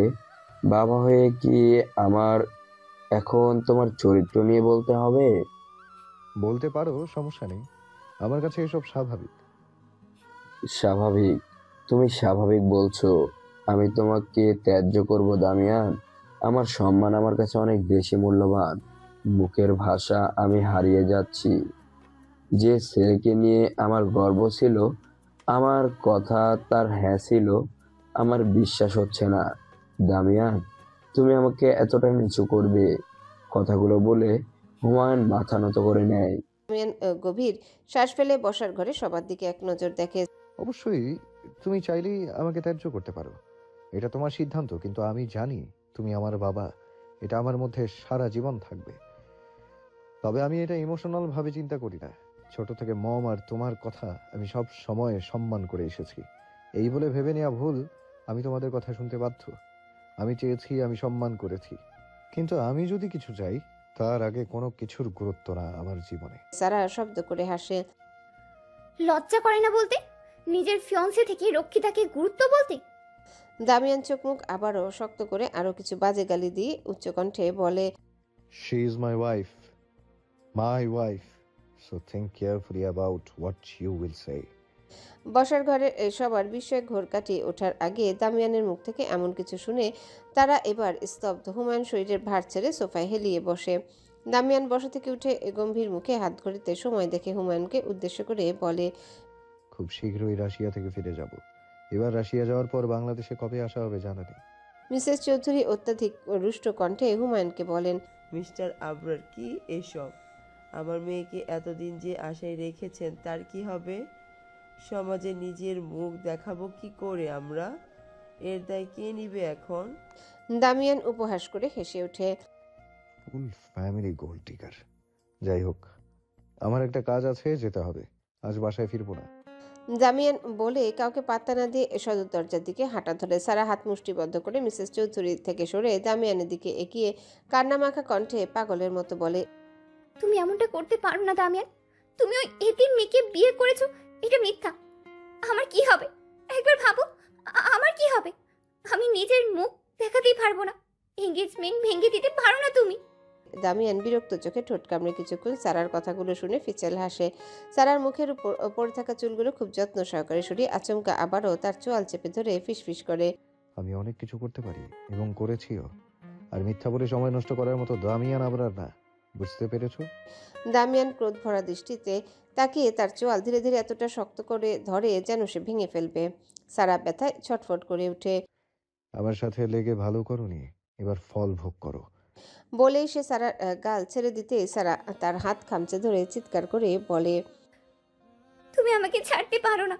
আমাকে বিয়ে করতে হবে তোমার, বুঝতে পেরেছো? না হলে আমি কিন্তু। বাকিটা বলার আগে দামিয়ান ঝটকা মেরে হাত ছাড়িয়ে নেয়।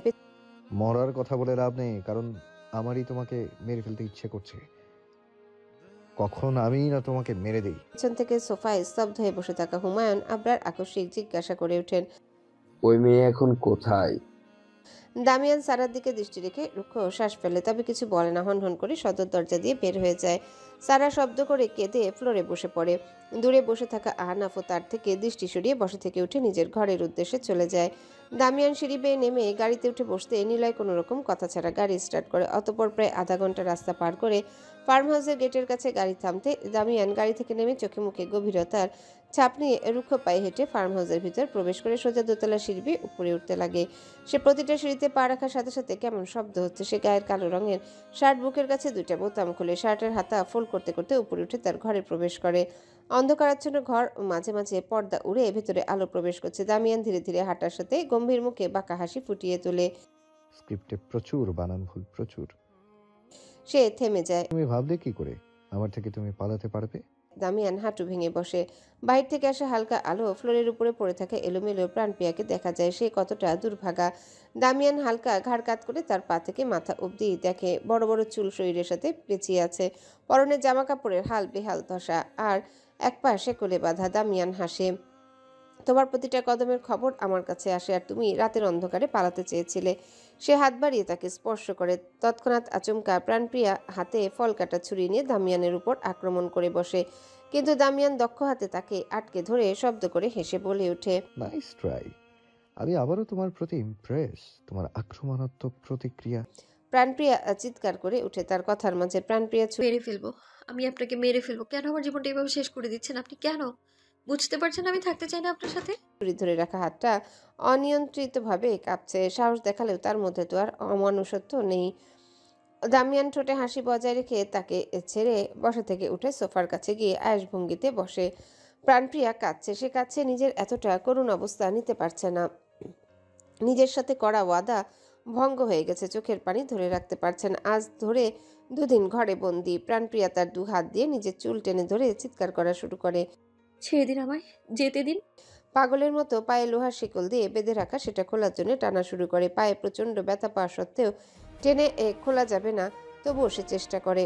দামিয়ান শীতল দৃষ্টিতে তাকে দেখছে, তাকে দেখে তার ভালোই লাগছে। প্রাণপ্রিয়া এবার নিজের হাত ফ্লোরে জোরে জোরে আঘাত করছে। তার ভেতরে যন্ত্রণা থেকে এই যন্ত্রণা কোনো রকমে লাগছে না। তবে এক পর্যায়ে ক্লান্ত হয়ে ফ্লোরে ঢলে পড়ে। গুনগুন শব্দে তার করুণ কান্না শব্দ পুরো ঘর জুড়ে যায়। দামিয়ান ঠোঁট কামড়ে চোখ দুটো সরু করে। তোমার জন্য ভালো এটাতেই সবকিছু মেনে আমার সাথে থাকো। আমি কখনো মুক্তি দিব না তোমাকে। প্রাণপ্রিয়া করুণ চোখে দামিয়ানের দিকে ঘুরে তাকায়। অবুঝ নিষ্ঠুরকে চোখের যন্ত্রণা বোঝানোর চেষ্টা করে। আমি মরে যাবো, আমার জীবন ভিক্ষা দিন। আমি থাকতে চাই না আপনার সাথে, আমি সত্যি বলছি। আমি আমি কাউকে আপনার আমার কথা বলবো না, বিয়ের কথাও বলবো না। আমি আপনার থেকে কোনো কিছু চাইবো না, শুধু মুক্তি দিন আপনি আমায়। দামিয়ান হেসে না সূচক মাথা নাড়ায়। পুরো দুনিয়াতে তোমাকে শুধু আমার আমার প্রয়োজন, আর কারো না। তাই থাকতে হবে তোমার আমার সাথে। আমি আসক্ত হয়ে পড়েছি তোমার প্রতি। প্রাণপ্রিয়া নিজে শরীর টেনে তুলে। 2 দিন ধরে সে না খাওয়া, শরীরে শক্তি নেই, তবু কোনোভাবে দাঁড়িয়ে দামিয়ানের দিকে এগোয়। তার এগোনোর সাথে শেকল ফ্লোরে ঘষে শব্দ তৈরি করছে। দামিয়ান স্থির দৃষ্টিতে প্রাণপ্রিয়ার দিকে তাকিয়ে। প্রাণপ্রিয়ার কাছে গিয়ে তার পায়ের কাছে বসে তার হাঁটুতে মাথা রেখে বলে, আমার কাছ থেকে সব পেয়েছেন আপনি, আমার কিছুই নেই। আমার ভেতর থেকেও নিঃস্ব করে দিয়েছেন আপনি আমায়। আপনি আমার প্রতি আসক্ত না, আপনি একজন সাইকো। এক নারী থাকা অবস্থায় আরেক নারীকে নিজের জীবনে বিনোদনের জন্য রেখেছেন। পেয়েছেন তো, এবার ছেড়ে দিন। আমি প্রতিনিয়ত মরে যাচ্ছি। কথাগুলো বলতে বলতে প্রাণপ্রিয়া মাথা তুলে দামিয়ানের দিকে তাকিয়ে তার গালের দিকে হাত বাড়ায়। একেবারে মেরে ফেলুন দয়া করে, একেবারে মেরে ফেলুন। প্রতিনিয়ত মরার থেকে একবারে মরতে চাই আমি। প্রাণপ্রিয়া ধীরে ধীরে দামিয়ানের কাছে যেতে যেতে মেরে ফেলার করুণ ভিক্ষা চাইতে থাকে। দামিয়ান তাকে চুপচাপ দেখছে, শুধু দেখলে বললে ভুল হবে, মুগ্ধ চোখে দেখছে। প্রাণপ্রিয়া দামিয়ানের কোলের উপর উঠে তার একদম মুখের কাছে গিয়ে ফিসফিস করে বলে, মেরে ফেলুন আমায়, আঘাত করুন, এতটা আঘাত করুন আমি আমি যেন মরে যাই। দয়া করে আঘাত করুন, যন্ত্রণা সহ্য করতে পারছি না আমি, আঘাত করুন আমায়। আমি ভালোবাসি তোমার সব কষ্টকে, যেগুলো তুমি আমার থেকে পেয়ে থাকো। আমি ভালোবাসি তোমার কান্না আর ঘৃণাকে, যার কারণ শুধুমাত্র আমি। আমি ভালোবাসি আমি ভালোবাসি তোমার বাধ্য হওয়াটাকে, যেটা তোমাকে আমার সাথে রাখবে। আমার ভালোবাসার ভাষা আবেশ এবং উন্মাদনা। প্রাণপ্রিয়া, দুজনের এমন মুহূর্তে দামিয়ানের মুখে ভালোবাসার কথা শুনে প্রাণপ্রিয়া মনে হচ্ছে তার শরীর কেটে কেউ বিষ ঠেলে দিল। শরীর কাঁপিয়ে কেঁদে সেও বলা শুরু করে, আমার নিঃশ্বাস যে পর্যন্ত চলবে আমি শুধু আপনাকে ঘৃণা করব, শুধুমাত্র ঘৃণা। দামিয়ান আবরার। ঘণ্টাখানেক দুজন আবেগপূর্ণ ঘনিষ্ঠতার সময় কাটে। দামিয়ান ক্লান্ত শরীর নিয়ে প্রাণপ্রিয়ার উপর থেকে সরে যেতে প্রাণপ্রিয়া তার শরীর ব্ল্যাঙ্কেট দিয়ে ঢেকে ফেলে। দামিয়ান চোখ বন্ধ রেখে ব্ল্যাঙ্কেটের নিচে প্রাণপ্রিয়ার নরম পেটে হাত রাখে। তাকে স্পর্শ করা থেকে এসে দূরে থাকবে না। প্রাণপ্রিয়ার চোখে চোখ দিয়ে অঝরে অশ্রু গড়িয়ে পড়ে। শরীর মন দুটোই আপাতত কোনো কিছু নিতে পারবে না। সে হাঁ করে শ্বাস ফেলে অনুভব করে তার পায়ে এখনও শিকল বাঁধা, যেটার ব্যথায় বানাতে পারছে না এবার। কোনো মানুষই এমন জীবন কাটাতে পারবে না। আপনি আমায় বন্দি করে রেখেছেন, কিন্তু মনে রাখবেন, সুযোগ আবারও ঠিক আসবে, সেদিন আমি আবারও পালাবো। দামিয়ান চোখ বন্ধ রেখে কিছুটা শব্দ করে হাসে। তারপর তোমাকে আমি পাতাল থেকে খুঁজে বের করে হলেও ভয়ঙ্কর মৃত্যু দেব। ট্রাস্ট মি, মানুষ মারতে আমার অভ্যেস আছে। আমি সত্যি করে বলছি দামিয়ান আবরার, আজ আমার ছুরি চালাতে হাত কাঁপলেও একদিন ঠিক পারবো আমি। সেদিন না হয় আপনাকে মারবো, না হয় নিজে মরবো। দুটোতেই আমার মুক্তি, যা আমি পেয়েই ছাড়বো। আমার হাসি খুশি জীবনকে আপনি এমন পর্যায়ে নিয়ে এসেছেন, আপনার থেকে মুক্তি পাওয়ার জন্য আমি সব কিছু করবো। দামিয়ান চোখ খুলে তাকে এক টান মেরে শক্ত করে তার শরীরের সাথে চেপে ধরে। আমি অপেক্ষা করব সেদিনের। আমি দেখতে চাই তোমার কতটা সাহস হবে আমাকে মারার বা নিজে মরার। প্রতিবার যেমন চোখের পলকে দিন সময় পার হয়ে যায়, এবারের বেলা উল্টো 1 মাস বন্দি জীবন পার করতে প্রাণপ্রিয়ার মনে হচ্ছিল 1 যুগ পার হয়ে যাচ্ছে, কিন্তু সময় যেন কাটে না। আজ 1 মাস হবে প্রাণপ্রিয়া গেস্ট হাউসে জীবন্ত লাশের মতো পার করার। তার দুনিয়াতে থাকা না থাকা কোনো কিছুতে প্রভাব পড়ছে না, কেউ তার খোঁজ করছে না। তার তো কেউ নেই, খোঁজ করবে কে? আর যারা করবে তাদের জন্য চিঠি লিখে এসেছে। বাইরের জগৎ থেকে এতদিন বন্দি থাকতে থাকতে সে কেমন একটা হয়েও গেছে। দামিয়ানের সাথে নিজে থেকেই ঘনিষ্ঠ হওয়ার পর আগের চেয়ে আরও চুপচাপ আর শক্ত আবরণ দিয়ে নিজেকে ঢেকে ফেলেছে। 1 মাসের মধ্যে দামিয়ান বেশিরভাগ গেস্ট হাউসে থেকেছে, তবে তার সাথে না, অন্য রুমে থেকেছে। শুধু মাঝে মাঝে প্রয়োজনে তার কাছে এসেছে। প্রাণপ্রিয় চুপচাপ সহ্য করেছে। এতটুকু বুঝতে পারছে তাকে ধৈর্য রাখতে হবে, মাথা ঠান্ডা রাখতে হবে। যেমনটা দামিয়ান বলে সময় সুযোগকে পায়ের নিচে নিয়ে আসে, সেও তার অপেক্ষা করছে। আপাতত প্রাণপ্রিয়া ড্রেসিং টেবিলের কাছে বসে আছে। তার জন্য 2জন মেয়ে রাখা হয়েছে তাকে খেয়াল আর নজর রাখার জন্য। প্রাণপ্রিয়া মনে মনে তাচ্ছিল্য এসে পায়ের শেকলের দিকে এক নজর দেখে, যা এখনো খোলা হয়নি। তবুও তাকে আটকে রাখার কত আয়োজন। আয়নার দিকে তাকিয়ে প্রাণপ্রিয়া নিজ মনে এসব ভেবে চলেছে। 2জন মেয়ের মধ্যে একজন প্রাণপ্রিয়া চুল চিরুনি করে দিচ্ছে, আরেকজন সকাল থেকে তার জামা কাপড় গুছাচ্ছে। প্রাণপ্রিয়া প্রশ্ন করেনি, তবে তার চোখে পড়েছে বারবার। দরজা খুলে দামিয়ান আর নিলয় কথা বলতে বলতে প্রবেশ করলো। 2জন মেয়ে তাদেরকে দেখে গুড মর্নিং জানিয়ে সঙ্গে সঙ্গে হাতের কাজ থামিয়ে দৃষ্টি নত করে দাঁড়ায়। প্রাণপ্রিয়া দামিয়ানকে আয়নায় এক নজর দেখে মুখ কালো করে সেও দৃষ্টি নত করে ফেলে। দামিয়ান 2জন মেয়েকে জিজ্ঞাসা করে, সবকিছু রেডি? 2জন মেয়ে একসঙ্গে হ্যাঁ সূচক মাথা নাড়ানোর সাথে জি স্যার বলে ওঠে। দামিয়ান আদেশ করে প্রাণপ্রিয়ার পা থেকে শেকল খুলে দেওয়ার জন্য। তার আদেশ পেয়ে প্রাণপ্রিয়ার চুল চিরুনি করে দেওয়া মেয়েটি দ্রুত তার পায়ে শেকল খুলে দিয়ে আবার কিছুটা দূরে সরে গিয়ে দাঁড়ায়।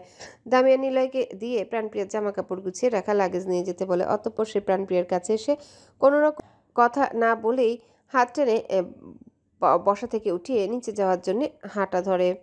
প্রাণপ্রিয়া এখনও চুপ, তবে ভাবতে থাকে তাকে আবার কোথায় নিয়ে যাবে। 2জন সিঁড়ি বেয়ে নিচে নেমে সোজা গার্ডেনে হাঁটতে থাকে। শীতের সকাল, বাহিরে কুয়াশা এখনো চারিপাশে। প্রাণপ্রিয়া কপালে ভাঁজ ফেলে আশেপাশে দেখে দামিয়ান তাকে অনেকটা টেনে হিঁচড়ে হাঁটছে। প্রাণপ্রিয়া গেটের বাইরে গাড়িতে নিলয়কে লাগেজ রেখে একপাশে দাঁড়াতে দেখে। দামিয়ান গাড়ির কাছে গিয়ে প্রাণপ্রিয়ার হাত ছেড়ে নিলয় থেকে 2টা পাসপোর্ট আর কিছু কাগজ নিয়ে নেয়।